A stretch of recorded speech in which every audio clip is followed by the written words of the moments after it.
Right, sugars are healthy. I know it's a bit of a clickbaity title, but when we speak to people on the phone, in person, in our consultations, a lot of people, they get very scared of sugars, and sugars is typically the first thing they always cut out. I need to cut out sugars to lose weight. Here's why you don't. Sugars fall under the carbohydrate category. Carbohydrates are 4 calories per gram, whether it comes from bread, sugar, apples. The difference is how they're processed in the body. As for a directly fattening ingredient, macronutrient, whatever you want to call it, sugars are not fattening. It is the total consumption of calories that puts on body fat if it puts you over your maintenance line. So I'm going to explain that now. So a maintenance line is, without any of the technology, if you were to jump on the scales every day for 2 weeks, if your weight just fluctuates along a line, that is going to be your maintenance line. Essentially, talking about a previous video again, that's going to be your set point. If you're not adding anything new to your lifestyle or your nutrition, and that is a natural habit, or the nutrition and the lifestyles is a natural habit, and your weight stays the same, that's going to be your maintenance line. So that is a very good indicator that you are consuming the same amount of calories as you are burning.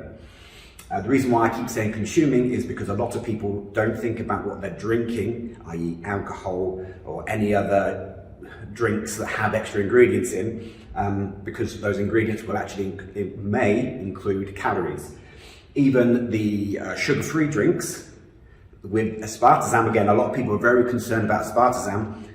There's no evidence to show that it's dangerous. In actual fact, on a weight loss perspective, there's actually been quite a few studies where the only thing they've swapped out is they've gone from regular Coke to a diet version of that Coke, and they've lost weight. So don't worry about aspartame, don't worry about sugars. It's a very clickbaity title, but I'm going to show you why. If your weight stays the same, that's your maintenance line. If your goal is to lose body fat, let's just write here. If your goal is to lose body fat, you need to, as you probably already know, you need to consume less calories than you're burning. So if we say that this line here is the calories you're burning, okay, what we want to try to do is get your calories under that line. I'm just going to put so then we're creating a deficit. That is the only way to lose weight, to lose fat, is we have to create a deficit here. Now, you've got 3 ways, and there's only 3 ways that you can create that deficit. You can do it with just exercise. You can do it with your nutrition, or a bit of both. And that's the only 3 ways. There's nothing magical about it. It actually sounds pretty boring. The downside, I would say, is the fitness and nutrition industry. They've tried to make it sound hypey with all these new diets that they're bringing out. When in actual fact, doesn't matter which diet you choose to go on, you have to create that calorie deficit. If you don't create that calorie deficit, you're not going to lose weight. So coming back to a previous video that I spoke about, a previous documentary, the BBC documentary, which is still on YouTube, it's about 4 minutes long. The lady there, she claimed that she had a slow metabolism. The reason why she claimed that she had a slow metabolism is because she said that she's tried all the diets under the sun and none of them worked for her. So therefore, if the diets weren't working, I should have a slow metabolism. All diets work if you create the calorie deficit. Good, bad diets, they need to create that calorie deficit to get that weight off. Obviously, a lot of people, they crash diet, which is not healthy, because some of that weight that you lose, depending on how long that crash diet lasts for, you're going to lose some muscle, and as we age, we need to keep as much as we can, if not gain a little bit more, to stay healthy. So yeah, in this documentary, they took her to a lab, they tested her metabolism, found out that her metabolism was absolutely fine. They then got her to track her calories. So this is where the tracking issue comes in, because there's 2 sides to it, and I'll explain that in a sec. You've got a lady that's tracking her calories. At the end of the week, she thought that she was consuming 12,000 calories per day. Let's put that there. And then they gave her what's called double labeled water. So double labeled water is a water that has isotopes in it. You drink it, you pee it out, you send it off to the lab, and then they can see pretty much almost exact how many calories you're consuming and how many calories you're burning. Now, I would have loved to have included that as part of our service here. Last time I checked, it was about £1,000 a pop, so it's out of reach of most things, or most people. So when they gave her this double labeled water at the end of the week, they sat down, compared. What she was actually consuming was around 3,000 calories a day. So you can see the big difference there. So the issue wasn't her metabolism, because we found out her metabolism was fine. The issue was her tracking. Now, tracking is typically, looking at a broad spectrum of studies, on average, most people are about 30 to 40% out on their tracking. So you go down two avenues with the tracking. So people might say tracking is bad. I would say tracking is a good educational process for you to come off the tracking later on once we've created that new set point, those new habits. And then I would say if you're then doing a habit-based tracking, dropping in every month, month and a half, and just tracking for a week, just to make sure that no extra food is being added to the plate, which is going to increase your calories. I'd say that's a very good way to do it. But again, if what you're seeing in the mirror is not changing, and you've come away from tracking and you're gaining no more body fat, you're probably back into a maintenance, this new set point that you've created further down the line. So these videos, they do interlink with each other. So yeah, so people are typically, 30 to 40%, people are typically underreporting. So underreporting has got two avenues.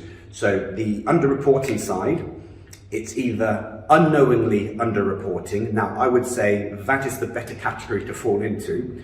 The reason for that is that unknowingly underreporting is just an educational route to go down. So that could be learning to read the nutritional labels better. So for example, the typical thing that I see is when people look at their nutrition labels, most of the time it's per 100 grams if you're looking at food. But next to it, it may have per serving nutrition labels. That's more helpful. So for example, if it says per 100 grams for every 100 grams of, pick any type of food you want, and it says it's 100 calories, but the serving size is 200 grams, that would mean per serving it's 200 calories.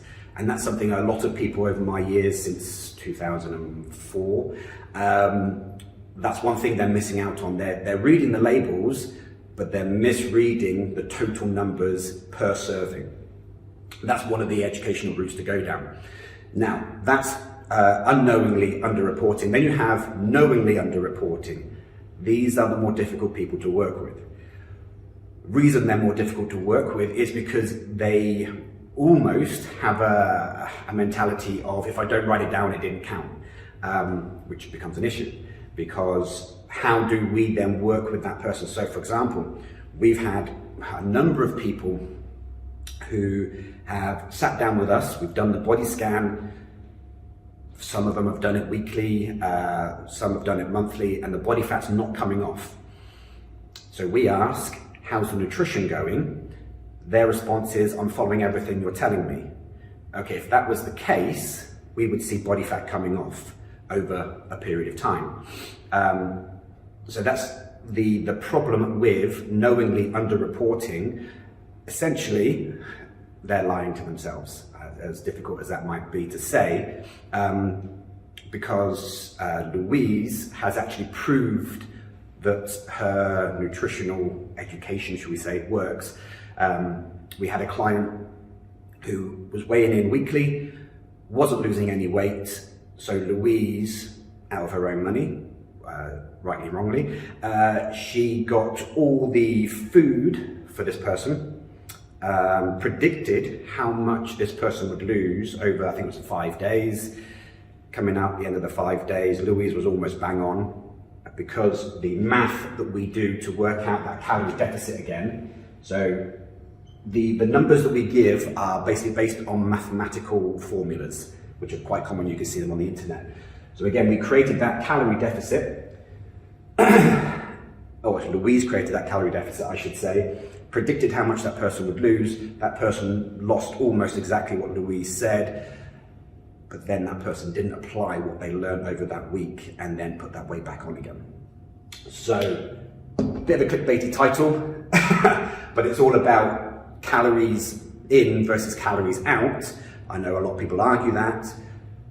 Show me the evidence that's wrong.